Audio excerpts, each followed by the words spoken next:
ને આપણે ગંગા કાલે મેં બ્લોગ નહોતો બનાવ્યો, કાલે સોમવતી અમાસ હતી અને ગંગા થોડીક ઢીલી પડી ગઈ, એટલે કે થોડીક ઠંડી લાગી ગઈ હોય. ઠાઠ તો નથી જાય, ફૂલ ગરમી છે, પરંતુ વધારે પાણી પી ગયું એના લીધે કે કાંઈ ખાવું પીવું બંધ છે. ગંગાને ઓઢાડ્યું છે, શરીર એનું ઠંડુ રહી છે, હાવ ટાઢું રહી છે, એટલે એવું લાગે છે થોડીક હમકાઈ ગઈ છે. તો રાત્રે તે મેં ધવાડી આપી હતી, કાલ સવારે આપી હતી, અને થોડું થોડું રોટલી ને એવું રોટલાને ખવડાવી છે.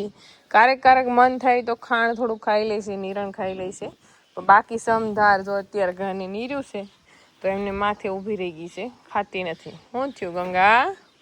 હે? અને જો ગંગા બીમાર પડે એટલે હાવ મગજ કામ કરતો બંધ થઈ જાય, કારણ કે ભલે એ દૂધ આપે કે ન આપે, અત્યારે તો ગાભણ છે, છેલ્લા 2 વર્ષથી દૂધ નથી આપતી, ગાભણ પણ નહોતી, છતાંય આપણી પાસે ગંગા હતી કે દૂધ આપે કે ન આપે પણ એને કંઈ થવું નહોતું. ગાય કોઈ બી હોય તો ગંગા થોડીક ઘાસ સારો ઓછો ખાય છે ને તો ચિંતા થાય. આપણે ડૉક્ટરને વાત કરી પણ રાતે ઇમરજન્સીમાં હતા એટલે આવી નહોતા કે અત્યારે આવશે એમ કહેતા હતા. વાત કરી છે જે આપણા ડૉક્ટર છે એ આવશે, પછી ખબર પડે કે ભાઈ તાવ છે કે શું છે, કે પ્રેગ્નન્સીને લીધે કાંઈ છે, કે પ્રેગ્નન્સીને લીધે હોય ને તો ખબર પડી જાય, પણ એવું કંઈ છે નહીં. હવે તોય છતાં આપણે ડૉક્ટરને બતાવવું જરૂરી પડે, એટલા માટે ઓઢાડી દીધું છે. એને ગમે છે, એને કરતો એ ઘા કરી દે, એને ઓઢાડ્યું હોય ને તો એ ઘા કરી દે, પણ ઓઢાડેલું એને ગમે છે. એટલે મારી ગંગાને કાંઈ થાય એ મને ગમે નહીં. કાં ગંગા? શું થયું? હે? શું થયું તને? હે? આપણે એની પાસે આવી એટલે આમ હાવ નારાજ થઈ જાય છે, જાણે એને ક્યાંય ગમતું જ ન હોય એવી રીતના થઈ જાય છે. હાવ સાની મની થઈ જાય છે. ને ગંગા કોઈ દી એટલી બધી શુભ શાન ન હોય. ગંગાને જો આજે 2 વાર છૂટી કરી, આખા ઢાળિયામાં આટો માર્યો અને ફરી પાછી એની અહીંયા જગ્યા હતી ત્યાં વહી આવી છે. નકર અહીંયા જો ગંગાને છૂટી મૂકી હોય ને તો કદાચ આ જાળી ઠેકવી હોય તો ગંગા ઠેકી જાય. એટલું હુરાતન સડે એને ને એટલી ધબાકા બોલાવે, એના બદલે એને ખાલી આટો મારીને એની જગ્યાએ આવતી રહી છે. એટલે ગમે એ કંઈક છે ખરું શરીરમાં, એને ખબર નથી પડતી. તાવ છે કે હમકું લાગી ગયું કે ખાતી કેમ નથી, કાંઈ પેટનું ડાયજેક્શન વિખાણું કે ખબર નથી પડતી. શું થયું ગંગા? હે? શું થયું તને? શું થયું? હે? રોવાય કેમ જાય? હે? એટલે ગંગાની તબિયત વિખાણી એટલે ક્યાંય ગમતું નથી, કાંઈ બ્લોગ કે વિડીયો બનાવવો ગમતો નથી. તોય છતાં મને એમ થયું કે હાલ થોડુંક અત્યારે વિડીયો બનાવી લઉં, કે બતાવી દઉં કે ગંગાની તબિયત વિખાણી છે. એમ ગંગા કાલુની લગભગ કાલુની એની મજા નથી, કાલુની કાંઈ ખાતી નથી ગંગા. જોઈ છે હવે આપણે ડૉક્ટર સાહેબની રાહ જોઈને બેઠા છે ક્યારે આવી, એટલા માટે મેં પૂર્વાને ને એશ્વીને સ્કૂલ મોકલી દીધું. તો હવે ખાલી ઘર કામ કરી નાખું, ત્યાં ડૉક્ટર સાહેબ આવી જાય તો વળી ખબર પડી જાય કે આપણી ગંગાને છે શું એમ.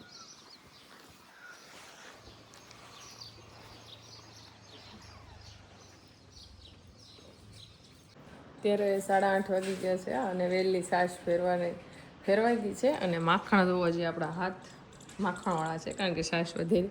અને તમે બધા કહેતા હોય દક્ષામાં એટલી બધી છાશને શું કરો, તો તમે જોઈ શકો છો આ બધા છાશ લેવાવાળાના વાસણ છે, આ પણ બધા છાશ લઈ જવાવાળાના વાસણ છે, અને બારે બધા વાટે બેઠા છે.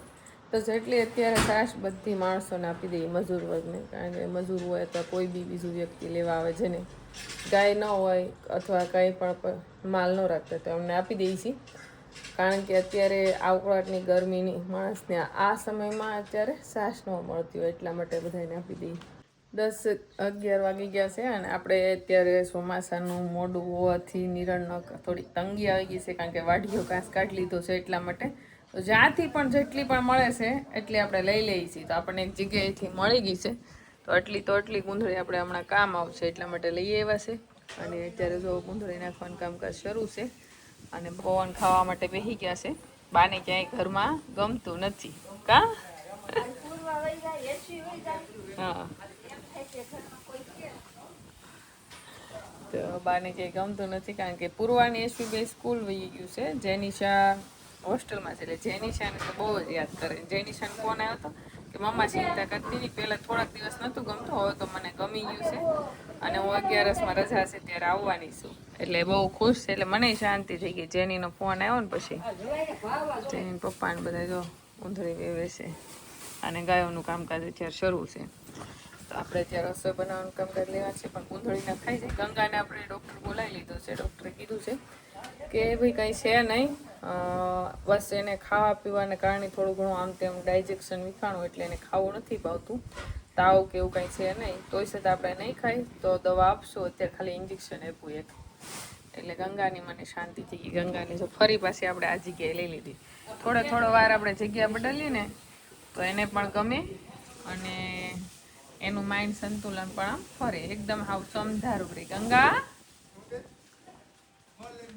તો આપણે ઓલા ઢાળે આમ જે ગાયો ધોવાની હતી બધી ધોવાઈ ગઈ અને અહીંયા જો આપણે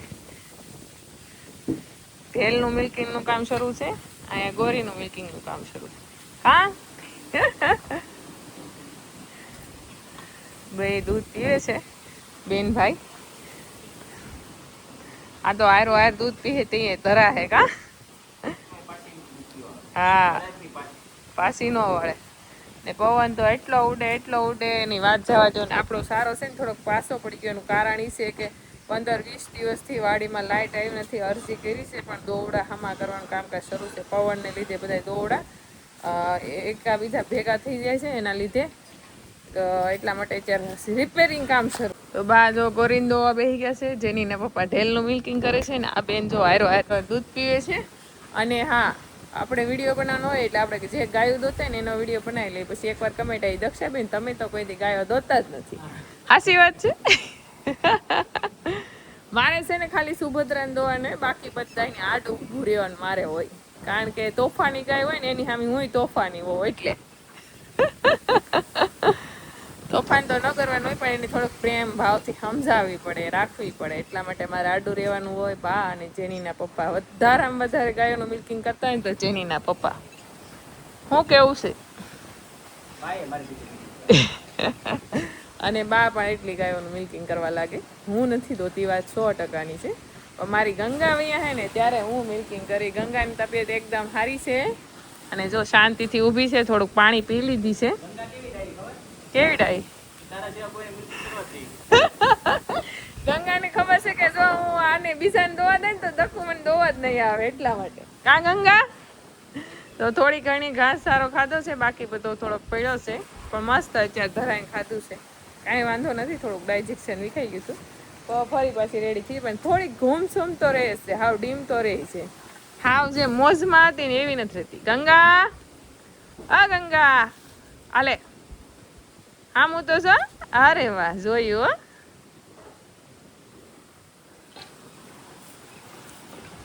આપણે ગોરી ગાયનું મિલ્કિંગ શરૂ છે. મા દીકરો મસ્ત જો એકાબીજા જો કેવા નખરા મજાક મસ્તી કરે છે. અને આપણો ઘાસ સારો છે ને આ બાજુ લીલો સમ દેખાય પણ ઓલી બાજુ જે છે ને એ હુકાવા મળ્યો છે. પાણી હા હુકાય. પાણી નહીં મળે તો શું થાય? તો આપણે સારું છું ને આ ભાગ વાવ્યો નહીં તો નકર ઈ હુકાઈ જાત ને. બહુ ટેન્શન, બહુ બળેતરા છે. ખેડૂતો એટલી કોઈ લગભગ કોઈને બળેતરા નહીં હોય એટલી બળેતરા છે. કવામાં પાણી હોવા છતાંય પાઈ નથી એકતા. હવે કંઈક બીજો ઉપાય કરવો પડશે કા છે ને. ક્યારેક સટકું ચડે એટલે હાથ આપણે ખંજવાળવો પડે. અને મેં જો હાથે પોપટ પાડ્યો છે મસ્તીનો. થોડીક તો વરાળ અડી ગઈ હતી અથાણું બનાવતા તે એટલે આમાં અંગૂઠો નથી વળતો. ગોરી ગોરી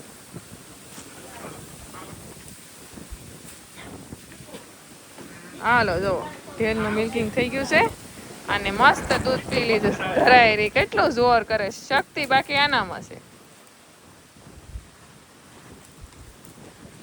દૂધ એ ધરાય રહી છે ને દૂધ દોવાઈ ગયું છે. હવે ગોરી તારે કઈ મારો છે. હાલો બા પણ ગોરીનું મિલ્કિંગ કરી દેવા આવ્યા છે. શું કેવું બા? તો આપણે ગાયું દોઈ લીધી છે અને અત્યારે જઈએ છીએ આપણે રાતોલ હિરલબેનના ઘરે. અને પહેલી વાર હું ગાડીમાં બેઠી છું ને એની હારે ડ્રાઇવિંગમાં જાઉં છું. હાલો આપણે પહેલી વાર ડ્રાઇવિંગ કરું છું એવડું મોટું. હા, ગામમાં 2-3 રાટા મારી જાય. હા, જોઈએ કેમ થાય. પહેલી વાર દૂર જઈએ છીએ અને આ છે વાડી વિસ્તાર વાળો રોડ અને આમ મેઇન રોડ પણ છે. આની પછી મેઇન રોડ છે પણ અત્યારે તો વાડી વિસ્તાર છે આપણે. પણ જો મેઇન રોડ છે પણ સાધનો જો કેવડા મોટા મોટા આવે છે. અને જે જોઈ જાય શું થાય કા કાઈ થાય નહીં. પહેલી વાર બેઠી છું ગાડીમાં. પહેલી વાર સાઈડ કાપી છે. હાલો જો એટલે મને ડર તો નથી લાગતો, એમ તો મને ખબર છે એ ધીમે ધીમે આકે અને ઘણી વાર આંકતા હોય એટલે. પણ પહેલા આપણે એને ડ્રાઇવિંગમાં એટલું બધું લાંબુ ડાયરેક્ટ એકલા બેઠા હોય એટલે થોડોક વિચાર આવે છે. હવે જોઈએ છીએ આપણે રાતોલ ક્યારે પહોંચીએ. રાતોલ આપણે પહોંચી આપણે કોંજળી વટી ગયા છીએ અને તરેડ પહોંચી ગયા છે. તરેડેથી હવે ડાયરેક્ટ હિરલબેનનો રસ્તો આવશે. શું કેવું? સીધો અહીંથી રસ્તો આવશે આપણે. એટલે તરેડ ખાલી આપણે તરેડ અંદર જાય ત્યાં તરત જ તે રાતોલનો રસ્તો આવે છે. ગામડાના રસ્તામાં આપણે ગાયોનું અને માણસોનું અને વાહનનું બધું ધ્યાન રાખવું પડે. હો ભાઈ, ખેતર બધા ખાલી છે, છોકરાઓ ભણીને નિશાળે આવે છે અને બધી વાડીઓ ચોખ્ખા શર્ટ હેઠાઈ કરી નાખે છે. વાટ જોવે છે હવે કે વરસાદ આવે. હા, અધરવાળો ક્યારે આવે એટલે કે વરસાદ ક્યારે આવે. જેટલી મહેમાનની નો વાટ જોવે ને એટલી મેની વાટ જોવે. એટલે તો આપણે વરસાદને મે કે ભાઈ મે આવ્યો એમ. અને ઓલું કહેવાય ને કે મહેમાન કેટલી ઘડી. હા એમ. તો બહુ અત્યારે આપણે રાહ જોઈ છીએ વરસાદની, ક્યારે હવે ભગવાન અમને. પવન અત્યારે એવો ઉડે ને તેમ થાય કેદી વરસાદ થાય.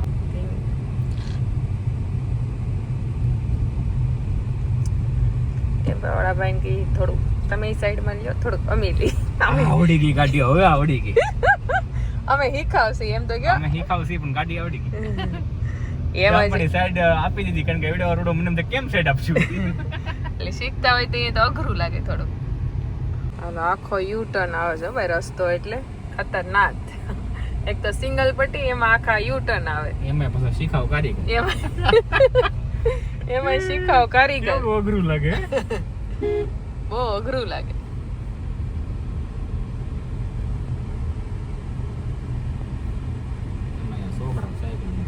ડાયા છે છોકરા, ઉભા રહી ગયા. શીખાવ આવે કોક ધ્યાન રાખવું જોઈએ.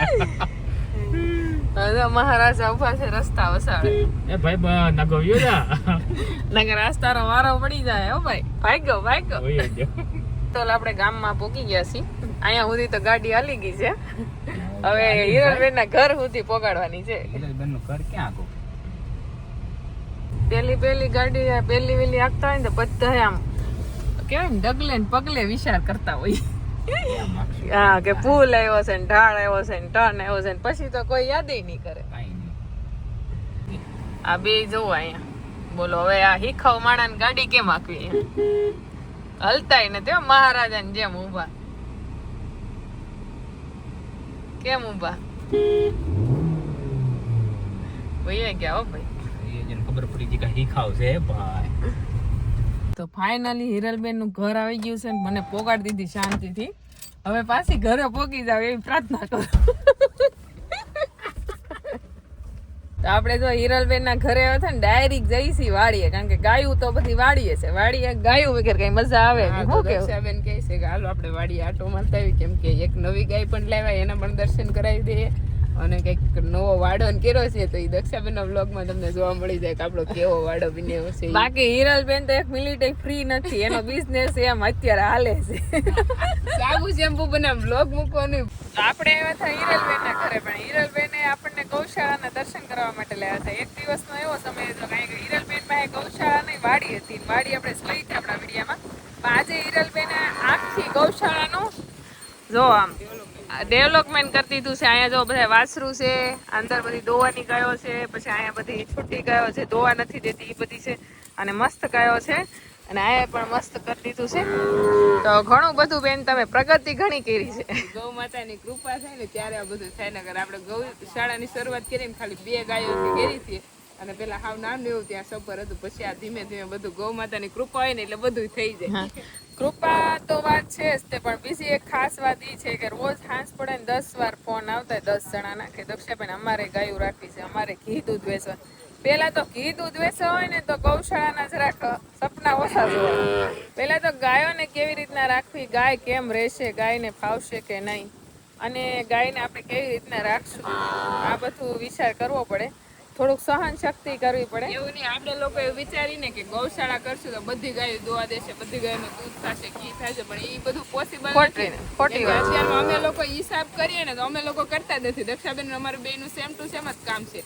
તો અમે બીજી બાય પ્રોડક્ટ બીજી બનાવીને એમાંથી અમે ગૌપાલક આસાનીથી કરીએ કે બાકી આ બધી ગાય છે નથી એકે ગાય મિલ્કિંગમાં નથી દોવા નથી દેતી. આમ ને આમ એને ઘાસ સારો આપીને સાચવવાની રહી છે. મને ખબર છે કે ખાલી દૂધથી વેચવાથી ગાયો આંગણે ન રહે. સાઈડમાં આપણો બીજો ધંધો હોય અને આપણે આંગણે દિલથી એમ થાય કે રાખવી છે, જે ખર્ચો થવાનો હોય થાય તો જ ગાયું તો રે.